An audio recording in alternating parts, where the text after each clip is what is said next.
UKLO 1 year masters. No IELTS required up to 5 years visa. High visa success rate. నమస్తే లావణి గారు. నమస్తే శ్వేత.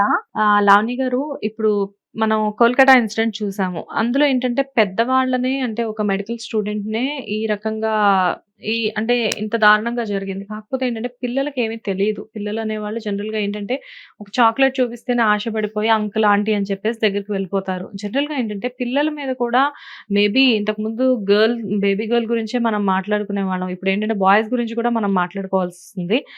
Sexual అబ్యూస్‌కి ఇద్దరూ గురి కాబడుతున్నారు. జనరల్‌గా ఏంటంటే పిల్లలు సెక్సువల్ అబ్యూస్‌కి గురవ్వకుండా ఉండాలి అంటే అసలు పేరెంట్స్ ఎలాంటి జాగ్రత్తలు తీసుకోవాలి? చైల్డ్ సెక్షువల్ అబ్యూస్ అనేది వరల్డ్ ప్రాబ్లం ఇది. Okay, world health organisation, UNO, పెద్ద పెద్ద ప్రపంచ వ్యాప్తంగా ఉన్నటువంటి అంతర్జాతీయ సంస్థలు కూడా ఈ ఇష్యూ మీద కోర్ ఎలిమెంట్ లాగా పనిచేస్తున్నాయి. చైల్డ్ సెక్షువల్ అబ్యూస్ అనేది జెండర్ కి సంబంధించింది కాదు. బాయ్ గాని గర్ల్ గాని, చిన్నపిల్లలకి సేఫ్టీ లేదు అనేది కూడా ఒక పెద్ద ఇష్యూనే ఇది. విమెన్ సేఫ్టీ ఎలాగో చైల్డ్ సేఫ్టీ కూడా. సో చైల్డ్ మెంటల్ గా అబ్యూస్ అవుతున్నారు, ఫిజికల్ గా అబ్యూస్ అవుతున్నారు. రెండు రకాల అబ్యూస్. ఓకే, మెంటల్ గా ఎలా అబ్యూస్ అవుతున్నారంటే కంపారిజన్ లో. ఓకే, పిల్లలు బాగా చదవట్లేదనో, లేదంటే లావుగా ఉన్నావు, సన్నగా ఉన్నావు, పొట్టుగా ఉన్నావు, తెల్లగా ఏదో ఒకటి కంపారిజన్స్, రకరకాల కంపారిజన్ వల్ల మెంటల్ అబ్యూస్ అనేది అవుతుంది. అండ్ స్కూల్లోకి వెళ్తే టీచర్ కంపేర్ చేయడం, ఇంట్లోకి వెళ్తే తల్లిదండ్రులు. సెకండ్ కి వస్తే సెక్సువల్ అబ్యూస్. సెక్సువల్ అబ్యూస్ కూడా తెలిసిన వాళ్ళ చేత ఎక్కువ మంది అబ్యూస్ చేయబడుతున్నారు చిన్నప్పుడు. సో కన్సెంట్, రీసెంట్ గా వన్ ఆఫ్ ది సింగర్ ఒక పోస్ట్ పెట్టడం వైరల్ అవడం ఇదంతా మనం చూసాము. కన్సెంట్ అనేది ఎంత చక్కని కాన్సెప్ట్ అంటే, ఎస్ అంటే ఎస్, నో అంటే నో అనేది, ఈ రెండు మనం అర్థం చేసుకోవాలి. కొంతమందికి ఫర్ ఎగ్జాంపుల్ మీకు ఒక స్వీట్ కానీ ఏదైనా ఇష్టం లేదు, తినండి శ్వేత అని చాలా బలవంతం చేసి నా మీద ఇష్టంతోనో గౌరవంతోనో తిన్నారు. Okay, that is not a consent. మీరు ఇష్టం లేదు అన్నారు, సో మీ ఇష్టాన్ని, మీకు ఇష్టం లేదు అనే దాన్ని నేను గౌరవించి ఆగిపోవడం కన్సెంట్. సో దేంట్లో అయినా కన్సెంట్ అనేది చాలా ఇంపార్టెంట్. పిల్లలు బాబాయిలు, మామయ్యలు అని చిన్నప్పుడు చాలా ముద్దుగా ఉంటారు అని వాళ్ళని ఎత్తుకోవడం. నిజంగా చెప్పాలంటే పిల్లలకి ఎంత ప్రేమ ఉన్నా కూడా వాళ్ళకి ఇష్టం లేకుండా అన్కంఫర్టబుల్ గా మనం ముద్దు చేయడం, ముద్దు పెట్టడం కూడా తప్పే. వాళ్ళకి చాలా అన్కంఫర్ట్ వస్తుంది. సో నిజంగా నేను మొన్న కూర్చొని ఇదే ఆలోచిస్తున్నాను. ఆ అక్కకు కూడా ఒక చిన్న పాప ఉంది, నాకు చాలా ఇష్టము. నేను పదే పదే బలవంతంగా తీసుకొని ముద్దు పెట్టడము, హగ్ చేసుకోవడం ఇలా చేస్తూ ఉంటా. సో డాటర్ మదర్ రిలేషన్ లాగా. కానీ నేను ఎప్పుడైతే ఆ ఇన్సిడెంట్, ఆ పోస్ట్ నేను చదివానో తర్వాత నేను ఇంట్రోస్పెక్ట్ చేసుకుంటే, ఇప్పుడు ఎవరో నా దగ్గరకు వచ్చి భుజం మీద చేయేసో లేదంటే ఏదో అని అంటే నాకు ఎంత అన్కంఫర్ట్ అనిపిస్తుంది. నేను మాట్లాడగలుగుతా, చిన్నపిల్లలు మాట్లాడగలుగుతారా? సో చిన్న పిల్లలకి కూడా కన్సెంట్ వర్తిస్తుంది. నాకు ప్రేమ ఉన్నంత మాత్రాన నేను తన దగ్గరికి వెళ్ళి ముద్దు చేయడం దానికి కంఫర్ట్ అవ్వకుండా పోవచ్చు.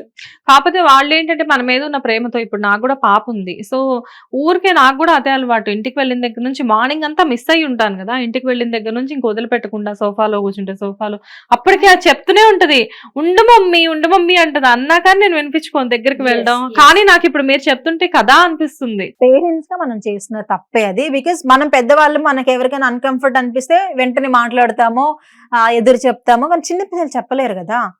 సో ఫిజికల్ కన్సెంట్, వాళ్ళు నాకు ఇది వద్దు అని అంటే మనము దూరంగా ఉండడమే మంచిది. ఎందుకనంటే వాళ్ళు మెంటల్ గా ట్రామటైజ్ అవుతారు. మా మమ్మీ ఎప్పుడు, మమ్మీ అని కాదు కానీ ఎవరైనా సరే లైక్ బుగ్గలు గిచ్చుతారు, లేదంటే నన్ను ఎత్తుకుంటారు, టైట్ గా హగ్ చేసుకుంటారు. ఇవన్నీ పిల్లలు బయటకు చెప్పలేరు. ఇది కాంట్రవర్సీగా అనిపించవచ్చు, లేదంటే సిల్లీగా అనిపించవచ్చు, కానీ మనం ఒకసారి కూర్చొని ఆలోచిస్తే పిల్లలు చాలా అన్కంఫర్ట్ గా ఫీల్ అవుతారు. నాకు ప్రేమ ఉంటే ఆ ప్రేమని నేను ఫిజికల్ గా ఎఫెక్షనేట్ గా చూపిస్తే వాళ్ళు అదే తీసుకోవాలని రూల్ లేదు కదా.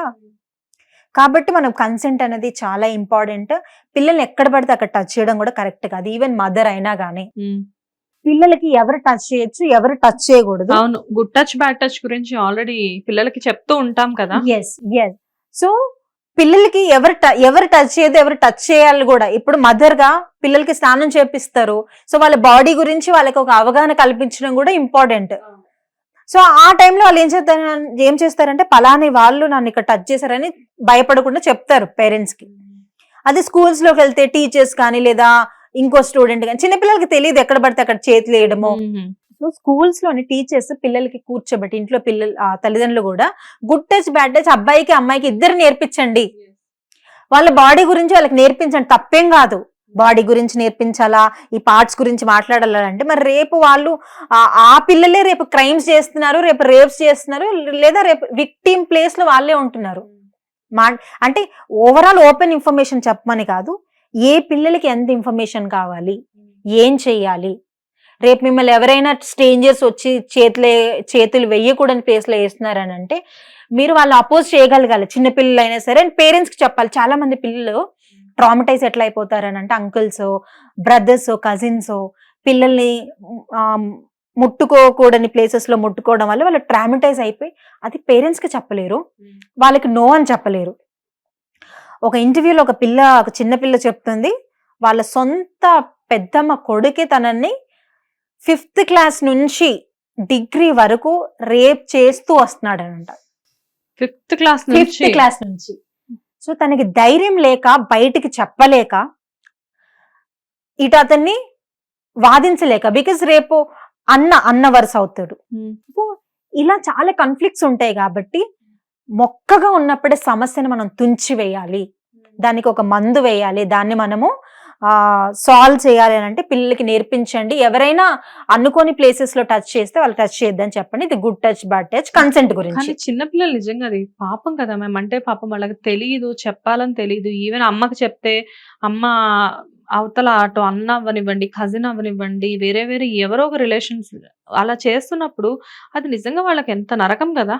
అదొక పైచాచికత్వం అనొచ్చా. ఈవెన్ ఇప్పుడు మనం కూడా మన చైల్డ్హుడ్ లో ఇలాంటివి మాట్లాడుకున్నప్పుడు గుర్తొస్తుంటాయి. మనకి బాగా తెలిసిన అంకుల్స్ ఎవరో ఒకళ్ళు మన మీద చేతులు వేయడం అవన్నీ కూడా మనకు తెలుసు జనరల్ గా. కాకపోతే అప్పుడు మనం కూడా ఎవరికి చెప్పాలో తెలియక ఇప్పుడు ఇవన్నీ బయటకు మాట్లాడుకుంటుంటే నిజమే కదా, చిన్నప్పుడు ఇలాంటివన్నీ ప్రతి ఒక్కళ్ళ లైఫ్ లో ఫేస్ అవుతాయి. అదే కదా. కాబట్టి పెద్దవాళ్ళకి కూడా ఈ కాన్షియస్నెస్ ఉండాలి. మన పిల్లలు మనకు మాత్రమే పిల్లలు, మన ఎంత రిలేటివ్స్ అక్క చెల్లెళ్ళు ఉన్నా గానీ సో మనం మాత్రమే సేఫ్ గా చూసుకోగలుగుతాము. తండ్రులు కూడా పిల్లల పైన అగత్యం చేసే రోజుల్లో ఉన్నాం కాబట్టి సో మనం చాలా కాన్షియస్ గా ఉండాలి, జెండర్ సెన్సిటివిటీ టీచ్ చేయాలి. సెకండ్ థింగ్ వచ్చేసరికి చైల్డ్ సెక్సువల్ అబ్యూస్ లో మనము చూపించే కంటెంట్, చూసే కంటెంట్. పిల్లలు యాక్టింగ్ లో ఈ రోజుల్లో ప్రతి ఒక్కరికి స్మార్ట్ ఫోన్ ఉంది, ప్రతి ఒక్కరు రీల్స్ చేస్తున్నారు. పిల్లలకి కోర్ ఇష్యూస్ ఏంటో చెప్పండి గానీ వైఫ్ హస్బెండ్ గా యాక్ట్ చేసే క్యారెక్టర్స్, ఇల్లీగల్ రిలేషన్షిప్స్, లేదంటే లవ్ సీన్స్, రొమాంటిక్ సీన్స్ కూడా చాలా రియాలిటీ షోస్ లో గానీ రీల్స్ లో కూడా పిల్లలు చేస్తున్నారు. అది నిజంగా illegal. That is a child abuse. Child abuse చేస్తున్నారు. నా పిల్లకి యాక్టింగ్ ఇష్టం అని చాలా కలర్ఫుల్ గా చూపిస్తున్నావు గానీ అంత చిన్న బ్రెయిన్స్ అప్పుడప్పుడే మనం విత్తనాలు వేస్తే ఎట్లా మొలకలు వస్తాయో చిన్న పిల్లలు కూడా అప్పుడప్పుడే మంచిని చెడుని అబ్జర్వ్ చేస్తూ నేర్చుకుంటూ వస్తారు. సో వాళ్ళకి మీరు అడల్ట్ కంటెంట్ ని ఇస్తున్నారు యాక్ట్ చేయడానికి. That is completely illegal. అలాంటి ఇల్లీగల్ థింగ్స్ లో వాళ్ళు ఇన్వాల్వ్ అయి ఉండడం వల్ల రేపటి వాళ్ళు ఎట్లా ఆలోచిస్తారంటే అప్పుడే వాళ్ళకి తెలిసిపోతుంది ఇల్లీగల్ అంటే ఏంటి, ఎక్స్ట్రా మ్యారిటల్ అంటే ఏంటి. ఇవన్నీ తెలిసిపోయినప్పుడు 100% వాళ్ళు కూడా అలాంటి వేలో వెళ్ళే ఛాన్సెస్ చాలా ఉంటది. సో ఇలాంటి షోస్ కానీ చేసే వాళ్ళు కొంచెం ఆలోచించాలి. పిల్లల్ని అబ్యూస్ చేయడమే అది. మూవీస్ ఇంట్రెస్ట్ అని, పిల్లలకి యాక్టింగ్ ఇంట్రెస్ట్ అని ఎంకరేజ్ చేయడం కరెక్టే కానీ ఏ ఏజ్ లో వాళ్ళని ఫ్లోర్ మీదకి పంపించాలి, ఏ ఏజ్ లో వాళ్ళకి టీచ్ చేయాలి, this is a secondary thing. And school education వచ్చేసరికి చిన్న పిల్లలకి కూడా మనం 10 kg బుక్స్ చూస్తున్నాం ఈ రోజుల్లో. సో పిల్లలు ఎక్కువ టైం ఉండేది ఎక్కడ, స్కూల్లో. టీచర్స్ కూడా ఒక ఎఫెక్షన్ పిల్లలతో బిల్డ్ చేసుకోవాలి. చిన్న పిల్లలు అబ్బాయిలు కానీ అమ్మాయిలు కానీ మీరు కొన్ని వీడియోస్ చూస్తే పిల్లలు వాళ్ళే క్రూయల్ గా కొట్టుకోవడం కిండర్ గార్డెన్ స్కూల్స్ లో రీసెంట్ గా కూడా వైరల్ అయింది. పిల్లలకి ఎమోషనల్ ఇంటెలిజెన్స్ ఉండదు. ఏది చేయమంటే అదే పిల్లలు కూడా ఒక కైండ్ ఆఫ్ రోబన్ అని చెప్పొచ్చు. అంత చెడు అబ్జర్వ్ చేసుకుంటారు, అంతే మంచి అబ్జర్వ్ చేసుకుంటారు. సో కిండర్ గార్డెన్ స్కూల్స్ లో పిల్లలు వాళ్ళే చుట్లు పీక్కొని కొట్టుకునేలాగా, ఏది కనిపిస్తే దాంతో తీసుకొని కొట్టుకునేలాగా అవుతున్నారు. సో పేరెంట్స్ తర్వాత సెకండ్ పేరెంట్ ఎవరంటే టీచర్స్. సో వాళ్ళకి ఆ కేర్, ఆ ఎఫెక్షన్ ఇవ్వండి. పిల్లల్ని కూర్చోబెట్టి ఇవన్నీ నేర్పించండి. ప్లే వేలో నేర్పించేవి చాలా మెథడాలజీస్ ఉన్నాయి. వాటిని ఇంప్లిమెంట్ చేయండి. ఇంప్లిమెంట్ చేయడం వల్ల వాళ్ళ బ్రెయిన్ రీవైర్ అవుతుంది ఆ ఏజ్ నుంచే. అలా రీవైర్ అవడం వల్ల మంచి ఏంటి చెడేంటి డిఫరెన్షియేట్ చేసుకుంటారు వాళ్ళు. ఆ డిఫరెన్షియేట్ చేసుకున్నప్పుడు వాళ్ళకి చెడు వస్తుందని అంటే అది ఎట్లా సాల్వ్ చేయాలో కూడా ఒక సర్టన్ ఏజ్కి వచ్చేసరికి వాళ్ళకి థాట్స్ ఈజీగా వస్తాయి. ఆ ప్రమాదాన్ని నేను ఎట్లా, ఇప్పుడు మార్షల్ ఆర్ట్స్ లో మీరు ట్రైన్ చేశారు, ఓకే, ఒక పిల్లవాడిని అనుకుందాము, వాడికి ఏదైనా ప్రమాదం వస్తుంది అని అంటే ఎట్లా తనని తను సెల్ఫ్ డిఫెన్స్ తో ఎట్లా తనని తను రక్షించుకోవచ్చు అని వాడికి ఆల్రెడీ థాట్స్ వస్తాయి. సో కాబట్టి ఎడ్యుకేషన్ సిస్టమ్ లో ఉన్న టీచర్స్ పిల్లలకి సపోర్ట్ చేయండి. Second, conscious parenting. కంటెంట్ ని కంట్రోల్ చేయడమా, వాళ్ళకి ప్యాషన్ ఉందని ఎంకరేజ్ చేయొచ్చు, కానీ రీల్స్ అనే మాయా మత్తు నుంచి కొంచెం బయటికి తీసుకురండి. మంచి విషయాలు నేర్పించండి. అడల్ట్ కంటెంట్ ని కంట్రోల్ చేయండి. థర్డ్ థింగ్, యాజ్ ఎ సొసైటీగా మనము చూపించే కంటెంట్, పిల్లలకి ఎలాంటి కంటెంట్ చూపించాలి, ఎలాంటి కంటెంట్ మీరు చూడొచ్చు 18+ అని చాలా మూవీస్ లో చాలా కంటెంట్స్ లో వేస్తారు.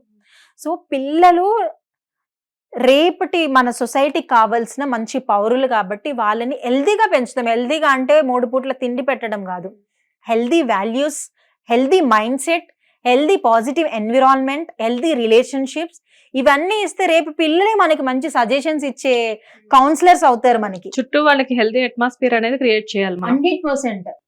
సో వాళ్ళని అట్లా స్ట్రాంగ్ గా తీర్చిదిద్దండి. ట్రామా నుంచి ఎప్పుడు తల్లిదండ్రులు కొంతమంది ఉంటారు, వర్క్ ప్రెషర్ లో వాళ్ళు ఎప్పుడు కొట్టుకొని పిల్లల్ని కొడుతూ ఉంటారు. అలాంటివి పిల్లలకి దూరంగా పెట్టండి. అది చాలా మంది పేరెంట్స్ లో చూస్తూ ఉంటాము. వాళ్ళ ప్రెషర్ అంతా వీళ్ళు పాపం ఏమీ అనలేరు కదా అని చెప్పేసి వీళ్ళ బలహీనతని ఇచ్చేసుకొని పిల్లల్ని కొట్టడం అనేది చాలా మంది పేరెంట్స్ చేసే పని. అది చాలా వర్స్ట్ వే ఆఫ్ పేరెంటింగ్. మీకు ఎంత కోపం ఉన్నా పిల్లల రీజన్ కాదు కదా. సో పిల్లలకి సాధారణమైన వైలెన్స్ అంటారు, డొమెస్టిక్ వైలెన్స్, ఎంత వరకు వీలైతే అంతవరకు మీ ఇంటర్నల్ కాన్ఫ్లిక్ట్స్ కావచ్చు, సమస్యలు కావచ్చు, పిల్లల బ్రెయిన్స్ వరకు తీసుకురాకండి. మీరు ఇంటర్నల్ గా సాల్వ్ చేసుకోండి. బికాస్ మీరు ఏం చేస్తున్నా కూడా మిమ్మల్ని థర్డ్ పర్సన్ అబ్జర్వ్ చేస్తున్నారు. వాళ్ళు మీ పిల్లలే. మా మమ్మీ మా రోల్ మోడల్, మా డాడీ మా రోల్ మోడల్ అనే ఉద్దేశంతో పెరుగుతారు. అవును. ఇప్పుడు తండ్రి తాగుబోతు అయితే కొడుకు పక్కా తాగుబోతు అవుతారు అంటారు కదా. తండ్రి ఒక మంచి వాల్యూస్ తో పెంచితే కొడుకు డెఫినెట్ గా ఒక మంచి పౌరుడుగా డెఫినెట్ గా రైజ్ అవుతాడు. సో చైల్డ్ సెక్సువల్ అబ్యూస్ అనేది వరల్డ్ ఇష్యూ. సో మనము యాజ్ ఎ ఫ్యామిలీస్ గా, యాజ్ ఎ ఇన్స్టిట్యూషన్స్ గా మనం ఏం చేయొచ్చు అంటే మనము కొన్ని థింగ్స్ కంట్రోల్ చేయొచ్చు. 1, కంటెంట్. సెకండ్, మన చుట్టూ ఉండే అట్మాస్ఫియర్. థర్డ్ వన్, కన్సెంట్ అనేది చాలా important. This is very sensitive thing అన్నమాట. సో పిల్లల్ని మనం వాళ్ళ స్వేచ్ఛా జీవులు అంటే చాలా చాలా అంటే చాలా pure brain, pure white page లాంటిది అనుకోవచ్చు వాళ్ళ బ్రెయిన్. సో దాన్ని మనం ఎలా పెయింట్ చేస్తున్నాము, ఎలా పెయింట్ చేస్తే చివరికి అలాంటి చిత్రమే, అలాంటి పోర్ట్రైట్ వస్తుంది. సో మరి మీరు మంచి చిత్రాన్ని పోర్ట్రైట్ చేస్తారా, చెడు చిత్రాన్ని పోర్ట్రైట్ చేస్తారా? యాజ్ ఎ పేరెంట్స్ గా it's in your hands. Thank you ma'am. Thank you అండి. హిట్ టీవీ యాప్ ని డౌన్లోడ్ చేసుకోండి. ఇందులో short news, live news, entertainment movies అన్ని అవైలబుల్ గా ఉన్నాయి. Please download hit TV app. Hit TV app. Hit TV app ని ఫ్రీగా download చేసుకోండి.